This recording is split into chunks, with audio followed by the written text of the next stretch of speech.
Você já parou para refletir sobre a importância de reservar suas palavras? Quantas histórias conhecemos de indivíduos que, por não dominarem a arte do silêncio, acabaram comprometendo suas vidas, seus futuros e seus sonhos? Alguns se deixam levar pela euforia, revelando todos os seus planos e detalhes de suas vidas apenas para se verem perdidos quando as coisas não saem como esperado. Outros, tomados pela raiva ou frustração, dizem o que não deveriam, apenas para se arrependerem mais tarde. A sabedoria de Zenão de Sítio, o fundador do estoicismo, ressoa até os dias de hoje. Temos 2 orelhas e apenas uma boca, indicando que devemos ouvir o dobro do que falamos. No vídeo de hoje, exploraremos as práticas que nos ensinam a crescer em silêncio. Mas antes, é importante lembrar que este conteúdo só chegou até você porque alguém antes de você se inscreveu, gostou e interagiu conosco. Portanto, não quebre essa corrente. Aprenda o valor do silêncio. Desde o nascimento, somos encorajados a nos expressar e nossas primeiras palavras são celebradas. No entanto, raramente nos é ensinado que o silêncio também é uma forma poderosa de comunicação. Saber quando ficar em silêncio pode revelar muito sobre quem somos, nossas intenções e nossa personalidade, demonstrando respeito pelas pessoas e pelo ambiente ao nosso redor. Existem maneiras mais eficazes de chamar a atenção do que simplesmente falar sem parar ou tentar persuadir alguém que não está interessado em ouvir. Quando nos expressamos em excesso, especialmente de forma desarticulada ou sem propósito claro, acabamos por minar nossa própria autoridade. Ao invés de transmitir conhecimento e segurança sobre um determinado assunto, causamos o efeito contrário, fazendo com que os outros nos respeitem menos e nos desvalorizem. A chave para o crescimento pessoal está em substituir o impulso de falar pela vontade genuína de ouvir. Nas interações sociais, podemos aplicar as virtudes estoicas da temperança e da sabedoria para aprimorar e minimizar conflitos nos relacionamentos. Considere o caso de Carlos e Alex, ambos vendedores com abordagens distintas. Enquanto Carlos não para de falar e oferece descontos antes mesmo de o cliente solicitar, muitas vezes resultando em perda de comissão, Alex adota uma postura diferente. Ele também atende os clientes prontamente, porém, opta por ouvir mais e falar no momento adequado. Essa abordagem permite a Alex vender mais e aumentar seus ganhos, evitando que o cliente se sinta pressionado e desista da compra. Alex utiliza perguntas estratégicas para identificar as reais necessidades do cliente, o que lhe permite oferecer exatamente aquilo que ele deseja e concretizar diversas vendas. Como profissional de vendas, o segredo está em falar menos e dedicar mais atenção ao que o cliente realmente busca. Essa habilidade de ouvir mais do que falar não apenas impulsiona as vendas, mas também pode ser aplicada em diferentes áreas de nossas vidas. Como reflexão para hoje, considere 3 situações em que teria sido melhor manter o silêncio em vez de se expressar. Assim como alguém pode desenvolver o hábito de falar em excesso e se tornar um tagarela, é possível também cultivar o hábito de escutar mais, e isso se inicia através da prática de falar menos. O estoicismo nos orienta no caminho do autodesenvolvimento e do controle mental, ensinando-nos a ouvir o dobro do que falamos. Essa conscientização nos leva a compreender que quanto mais falamos, mais enfraquecemos nossa posição, enquanto que ao ouvir mais, nos fortalecemos. Por exemplo, se Carlos aplicasse o princípio da temperança, não agiria precipitadamente oferecendo descontos logo de início. Ele aprenderia a esperar um pouco, ver o que o cliente realmente quer antes de falar. Temperança é como ter um controle remoto para nossas reações. Ela nos diz para não exagerarmos, nem em falar demais, nem em agir por impulso. E a sabedoria é como ter um mapa que nos mostra o melhor caminho a seguir. Ela nos ajuda a entender quando e como agir ou falar. Alex já está nessa onda. Ele escuta o cliente, faz perguntas inteligentes e só depois oferece o que o cliente precisa. Ele utiliza a sabedoria para entender o momento certo de falar. Um exercício prático que podemos fazer para nos ajudar a falar menos, ter temperança e sabedoria é a ancoragem. A ancoragem é uma técnica poderosa para criar e fortalecer associações mentais entre estímulos externos e respostas internas. Se uma pessoa tem medo de barata, por exemplo, só de ouvir a palavra barata já fica aterrorizada e aflita. Isso porque ela criou, através da palavra, um sentimento de horror. O mesmo com coisas positivas. Pense em um chocolate, por exemplo. Se você gosta, sua boca deve ter salivado agora. Isso pode nos ajudar a criar associações mentais que encorajam o silêncio. Comece escolhendo uma âncora, seja um objeto físico como um elástico de pulso ou colocar no fundo da tela do seu celular. Fale menos. Toda vez que você pegar o celular ou olhar para esse elástico, você estabelece uma conexão entre a âncora e um sentimento de silêncio. Dessa forma, você ensina seu cérebro a associar esse estímulo com o estado de calma e silêncio. Faça isso várias vezes para pegar o jeito. Depois, quando estiver numa conversa e sentir vontade de falar demais, use seu lembrete. Isso vai te ajudar a parar, respirar e escolher ouvir em vez de falar. Lembrar que o silêncio é uma forma poderosa de comunicação pode transformar a maneira como você interage com os outros. Além de melhorar sua escuta, você pode descobrir que, ao falar menos, suas palavras têm mais peso e impacto quando você escolhe usá-las. Você vai se surpreender que quanto mais você ouve, mais você consegue aprender e se conectar verdadeiramente com os outros. Se lembre sempre disso, o silêncio é seu primeiro idioma. Aprenda a dominá-lo, não conte seus planos. Senta aqui, deixa eu te contar sobre meu projeto. Amigo, estou quase decidido a começar isso e aquilo. Ainda não está 100% confirmado, mas vou compartilhar com você. Compartilhar seus sonhos e projetos antes de torná-los realidade pode parecer uma forma de buscar apoio e motivação, mas acaba sendo um tiro no pé. Algo que os psicólogos descobriram ao longo do tempo é que as pessoas que gostavam de falar muito sobre seus planos antes de agir são as que menos realizam o que tinham planejado.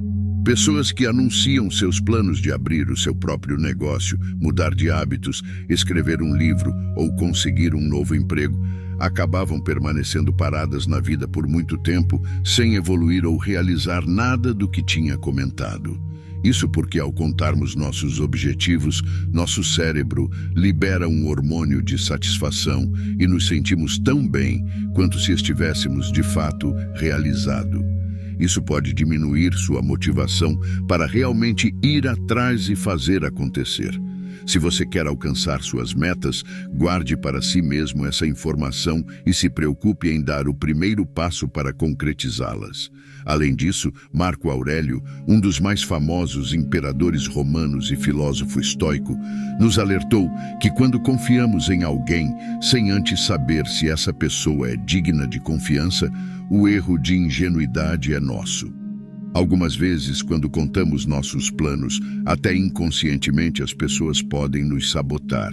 Elas podem criticar ou desencorajar suas ideias, subestimar sua capacidade ou até cruelmente apontar todos os seus defeitos, o que nos leva, frequentemente, a duvidarmos de nós mesmos e, com facilidade, trocamos nossos planos e projetos pelas opiniões negativas dos outros.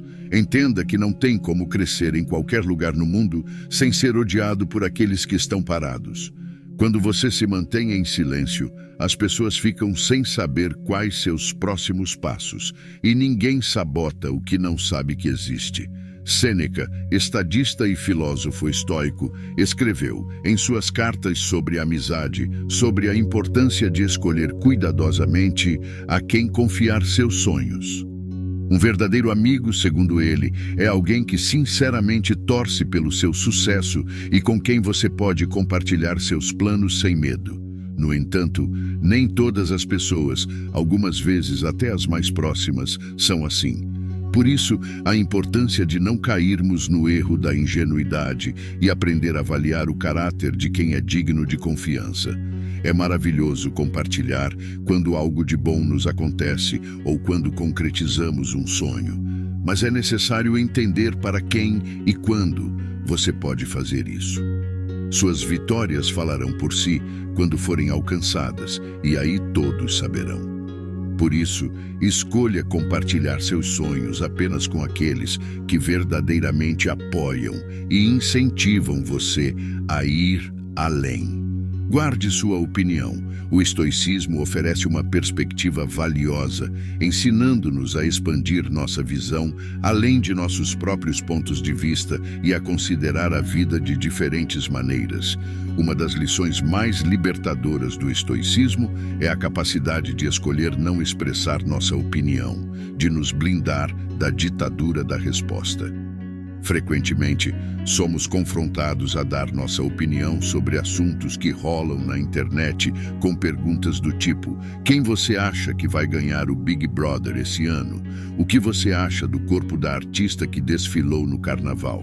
O que você pensa do assunto mais importante da semana? O estoicismo nos ensina uma alternativa poderosa: o silêncio ou a escolha consciente de não formar uma opinião sobre esses assuntos. Como nos lembra o imperador Marco Aurélio em Meditações, cada minuto que gasto para cuidar da vida alheia é um minuto a menos dedicado à nossa própria vida e ao nosso desenvolvimento moral.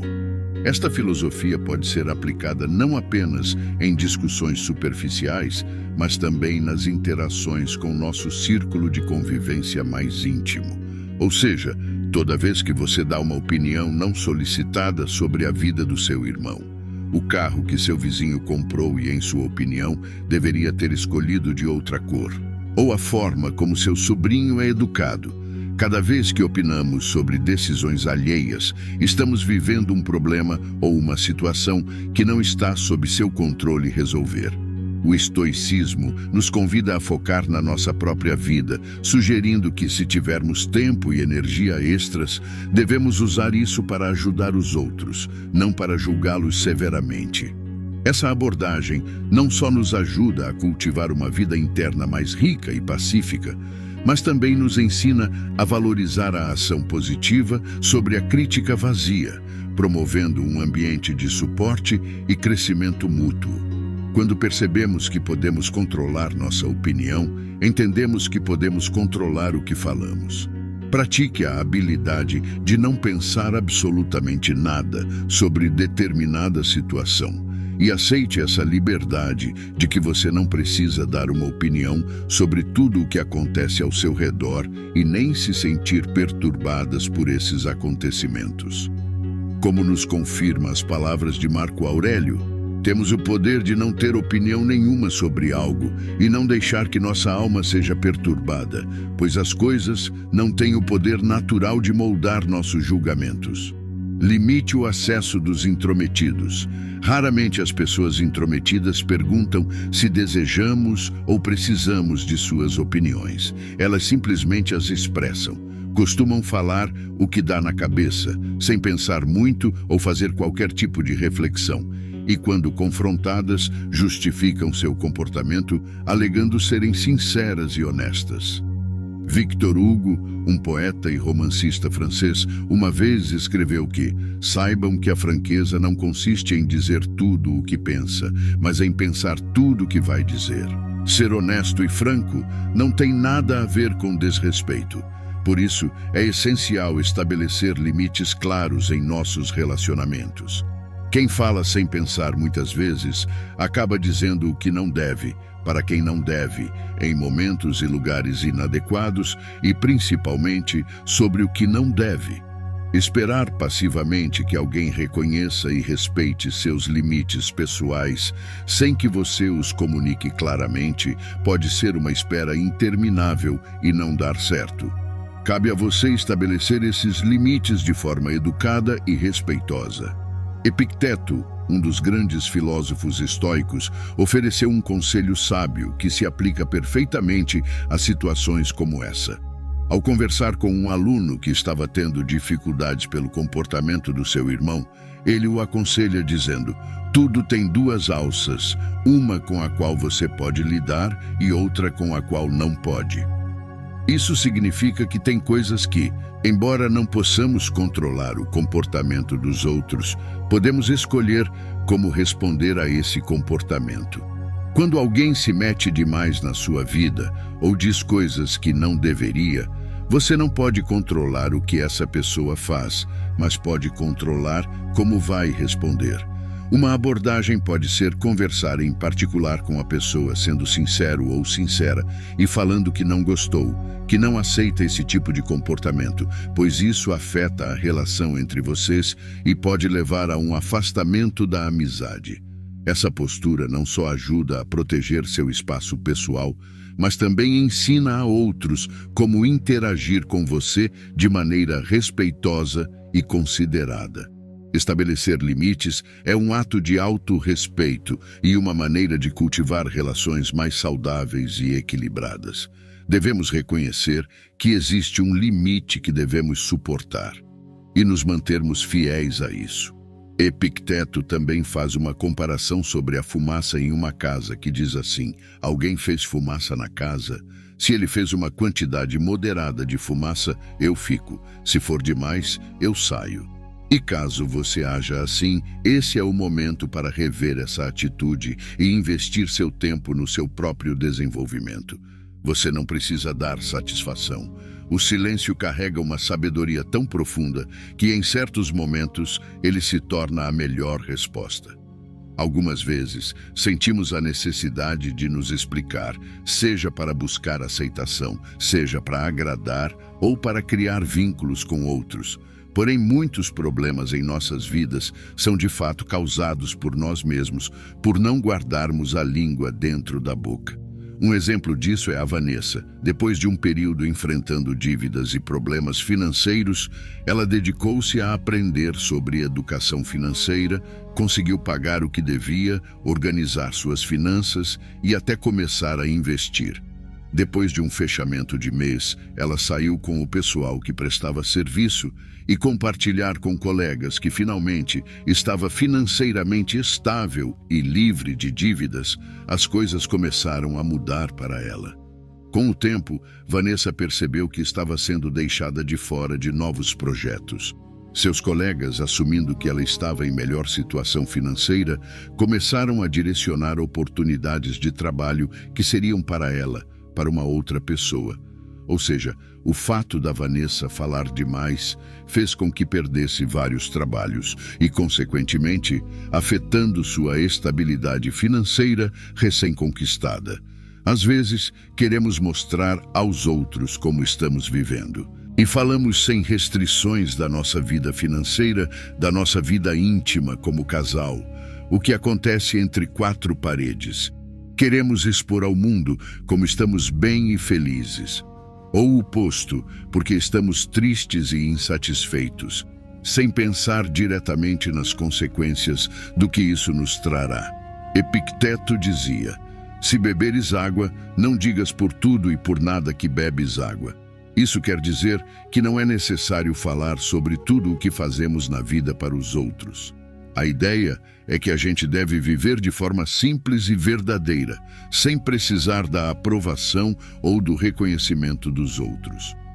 Neste sentido, Epicteto nos ensina a importância de manter algumas coisas só para nós e não compartilhar cada detalhe da nossa vida, mostrando que ser discreto e guardar para si certas escolhas pode ser uma forma de fortalecer nosso caráter. Você não precisa sempre explicar suas ações. Às vezes, ficar quieto é a melhor resposta. Nem falar pouco, nem falar demais é o ideal. O equilíbrio é a chave.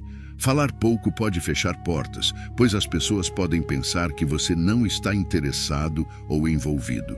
Por outro lado, falar demais pode tornar alguém cansativo e até levar a situações indesejadas, como no caso da Vanessa. Portanto, buscar o meio termo é essencial. É importante saber quando falar e quando manter o silêncio, equilibrando a nossa vontade de nos expressar com a sabedoria de manter certas coisas para nós mesmos. Isso nos ajuda a construir relações saudáveis e a evitar problemas desnecessários. Não fale emocionado. Existe uma história menos conhecida sobre Platão, onde, diante de uma situação que o deixou muito irritado, ele percebeu que estava tão emocionado que não conseguiria lidar com o problema de forma justa. Então, ele pede ao seu servo para resolver a questão. Este momento mostra que até mesmo um grande filósofo como Platão sabia da importância de controlar as emoções para tomar decisões corretas. Se você não controlar seu silêncio, será escravo das suas palavras. Algumas pessoas, ao se sentirem felizes, falam demais e revelam seus planos que deveriam ser guardados até acontecerem ou até aquele momento que nada mais pode dar errado. Ou fazem promessas, dando sua palavra no que não podem cumprir. Outras falam demais quando estão com raiva, e é nesses momentos que a maioria das pessoas não consegue controlar a língua e acabam falando coisas que machucam. Entenda, uma palavra dita não volta atrás. E às vezes, as feridas que causam são enormes. Mesmo em uma discussão, se alguém te ferir, é melhor deixar o outro lado arrependido do que machucado. Porque expressar toda a sua raiva para ferir o outro não sarará a sua ferida, só vai torná-la mais funda. Quando você cala a boca e fica em silêncio, é importante compreender que é um momento valioso para absorver informações e organizar seus pensamentos antes de responder. Algumas experiências e sentimentos são para serem processados internamente, não expressos de forma impulsiva. O silêncio é uma ferramenta poderosa. Ele dá espaço para absorver informações, refletir e organizar pensamentos antes de expressá-los. Ficar em silêncio permite pensar com mais clareza, sem as distrações do barulho interno que acompanha a constante necessidade de falar. Assim, ao escolher o silêncio em momentos de forte emoção, você ganha tempo para avaliar a situação com calma e responder de maneira mais ponderada e eficaz. Será que realmente quero ferir alguém que amo? Eu poderei cumprir o que estou me comprometendo a fazer? A emoção pode ser considerada como uma droga que afeta nossa capacidade de raciocinar, tanto nos momentos negativos quanto nos positivos. Se não tivermos autocontrole, seguimos por aí completamente alterados por nossas emoções e cedendo a todos nossos impulsos emocionais. Quando praticamos o silêncio, temos meios para entender nossos próprios pensamentos e emoções, levando a um maior crescimento pessoal e espiritual. Crescer em silêncio, usando o estoicismo, é uma jornada de autoaperfeiçoamento que nos ensina o valor de calar a boca, ouvir mais e refletir profundamente antes de agir. Confesso que essa é uma das práticas de estoicismo mais difícil para mim, mas o tamanho da dificuldade também representa o tamanho do benefício em nossas vidas. Eu já perdi muitas coisas na vida por simplesmente não saber calar a boca. Por isso, espero de coração que esse vídeo e o conhecimento estoico tragam essa prática para a sua vida. E se você chegou até aqui, comente. Gratidão. Agora, para descobrir como superar 4 situações difíceis da vida, assista o vídeo à sua esquerda. Obrigado por assistir.